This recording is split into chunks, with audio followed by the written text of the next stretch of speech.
Hola, continuamos con la serie ¿Cómo hacer una exégesis? Seguimos con el paso número 2, el paso del análisis literario. En esta oportunidad, luego de haber hablado sobre el contexto literario, la forma y los recursos literarios, nos concentraremos en la estructura. Cuando un escritor se propone realizar una obra, por lo general piensa primero en la estructura de las ideas que intentará ordenar. La estructura, por lo general, también depende del género literario, de la forma literaria, que ya hemos mencionado en video anterior.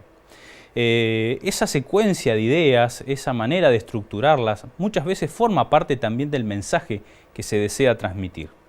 La argumentación a veces depende en gran medida del orden que se le dé a las ideas. Así que cuando uno analiza el texto bíblico, es importante que podamos prestar atención a cómo están estructuradas las palabras, los textos que encontramos allí.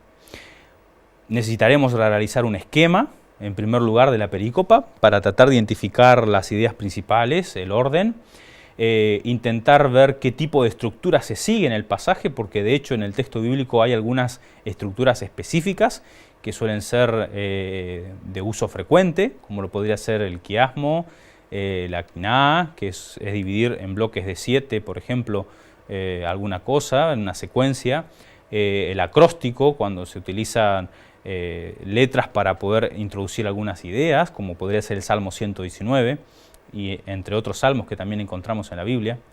Y lo último que también tenemos que realizar es evaluar la posible intencionalidad detrás de esa estructura. ¿Qué es lo que se desea hacer? Poner un énfasis, un punto de inflexión, resaltar algún elemento. Es importante que podamos pensar eso también. Mencionemos algunas de las estructuras frecuentes que encontramos en el texto bíblico. Diferenciar tal vez entre quiasmo y simetría concéntrica o estructura concéntrica.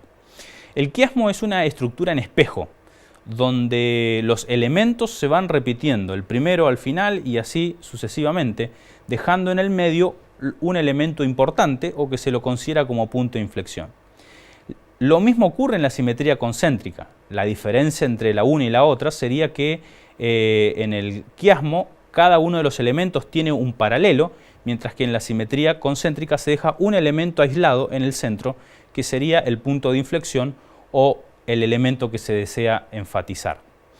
Veamos algún ejemplo de una estructura concéntrica en el texto bíblico y ver cómo ese espejo se va dando por medio del uso del lenguaje o de las palabras que se expresan. Podemos verlo esto claramente en Génesis capítulo 11, versículos del 1 al 9, donde diversas palabras se van repitiendo a lo largo de la estructura en un claro espejo, ¿no? El elemento A, donde se usa la palabra toda la tierra, por ejemplo, es repetido en el versículo 9. Y así uno va a poder encontrar que cada una de las líneas o de los versos que allí mencionan van mostrando un paralelismo en forma de espejo, dejando en el medio tal vez un elemento a rescatar, que es "y Jehová bajó a mirar", que sería el foco o el centro de esta estructura concéntrica en Génesis capítulo 11, versículo 1 al 9. También cuando pensamos en la estructura no solamente tenemos que pensar en estructuras concéntricas o en quiasmos, sino también cómo están ordenadas o agrupadas las ideas o las narrativas que podemos encontrar. Veamos un ejemplo si tuviéramos que analizar Génesis 22 y enmarcarlo en el contexto del libro en el que se encuentra, que sería el libro de Génesis. Cuando vemos el libro de Génesis, podemos dividirlo claramente por bloques que están identificados por el uso de una palabra particular, que es la palabra toledot, que significa genealogía, básicamente, traducida, aunque de diferentes maneras también en el texto bíblico.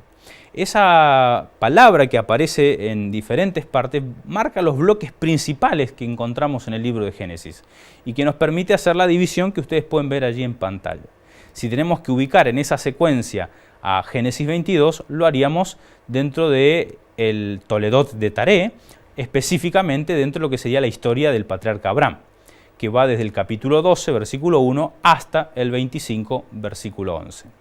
Ahora bien, cuando pensamos en la estructura también tenemos que pensar en las relaciones que esa estructura nos propone, lo cual contribuye a establecer el sentido del texto.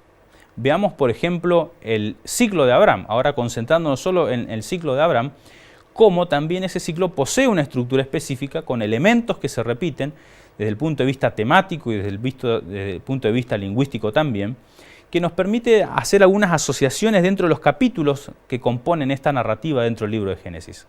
Si lo que estamos intentando estudiar es Génesis 22, podemos notar que Génesis 22 está relacionado con Génesis 12, que es el llamado de Abraham y la prueba de Abraham, que sería un elemento final de su vida.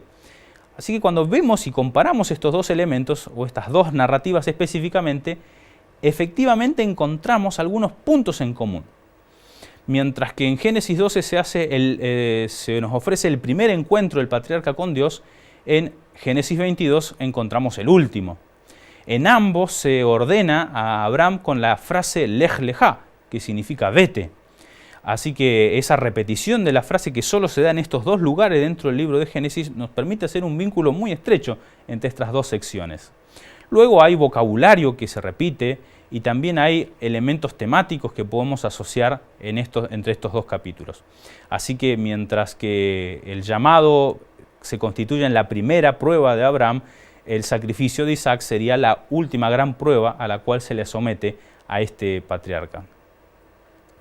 También otros autores han detectado o han encontrado ciertos paralelismos entre Génesis 22 y el capítulo anterior, por ejemplo, Génesis 21. Los paralelismos parecen ser varios desde el punto de vista lingüístico y temático también.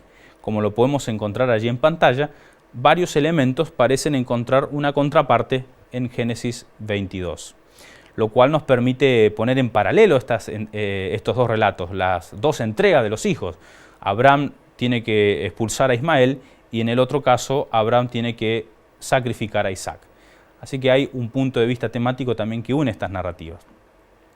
Ahora, cuando yo voy avanzando en mi estructura, comencé desde lo más grande, desde la estructura de Génesis, y me voy acercando hacia donde está mi perícopa, tengo que cerrar de alguna manera viendo cuál es la estructura interna de la perícopa que yo deseo estudiar.